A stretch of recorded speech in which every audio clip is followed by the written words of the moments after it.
Matthieu chapitre 13, versets 1 à 9. À ce jour-là, Jésus sortit de la maison et s'assit au bord de la mer.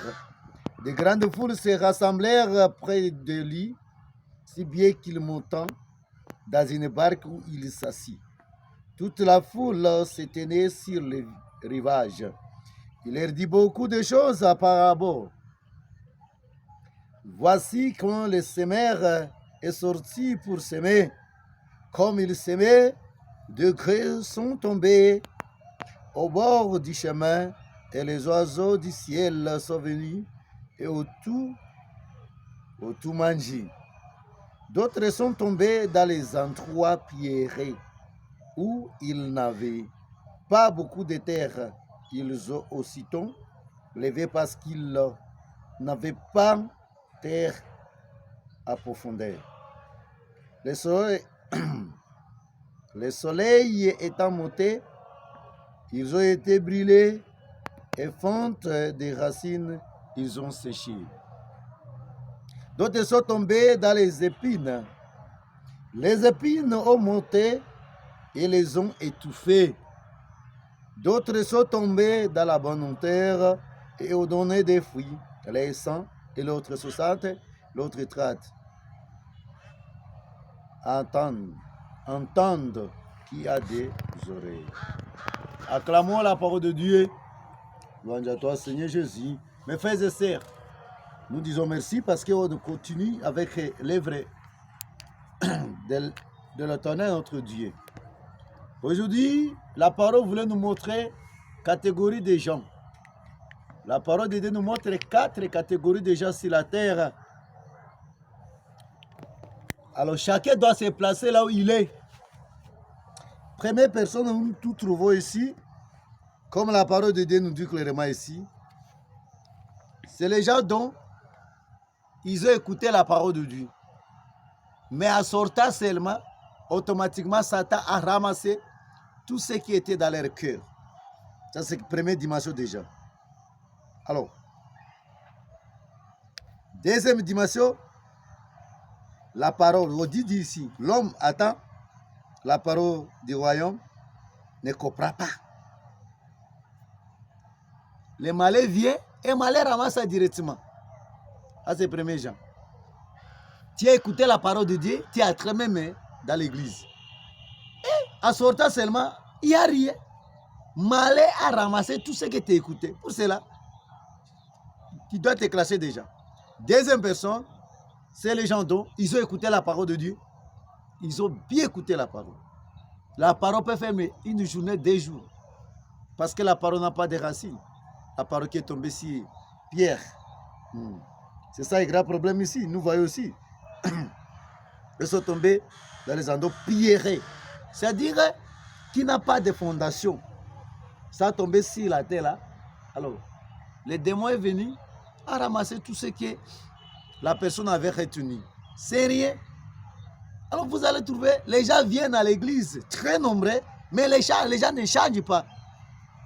Pourquoi? Parce que Satan est toujours là. La tentation l'a terrassé et a fait, là, abandonne la parole de Dieu, je suis plus là-bas. Parce qu'on ne peut pas plaquer avec moi. Ça, c'est 2 personnes. Alors, classe-toi déjà. C'est celui qui attendant la parole, la reçoit aussitôt avec joie. Mais il n'a pas lui de racines. Il n'a pas de racines. Lorsque la parole de Dieu n'a pas de racines, les malais doivent venir seulement, doivent ramasser. À travers les voisinages, à travers tes enfants, à travers tes amis, lorsqu'il va te tâter seulement, tu tombes parce que tu n'as pas de racines. Ça, c'est 2e personne. 3e personne, c'est quelqu'un qui a écouté la parole de Dieu. Il a bien écouté. Il peut faire une année, 2 à 3 ans. Mais, à la fin, il doit tomber. Pourquoi il peut tomber? À cause des amis, par exemple, parce qu'on a bien dit ici, le soleil était monté, ils ont été brûlés. Et faute des racines, ils ont séché. D'autres sont tombés dans les épines. Les épines est monté et les ont étouffés. C'est-à-dire les gens là, ils ont crié à la parole de Dieu, ils ont fait 1 année, 2 ans, 3 ans. Ils sont des serviteurs. Hein? Il chante bien à l'église. Il fait tout. Hein? Il peut avoir sur les dons. Et à un moment donné, la vie doit l'apporter et il doit cesser à prier. Cette personne-là aussi existe. Ces gens-là aussi existent.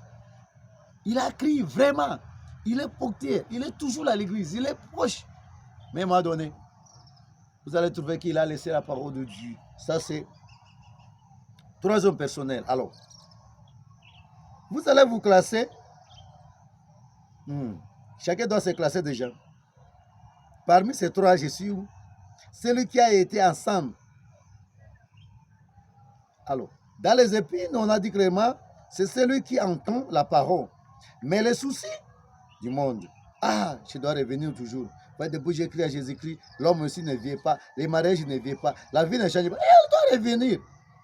La séduction des richesses étouffe la parole et le reste s'affrit. C'est-à-dire, tout ce que si la terre doit étouffer aussi cette personne et cette parole qu'il avait déjà écoutée, alors à la fin de compte, la personne doit revenir dans l'ancien système.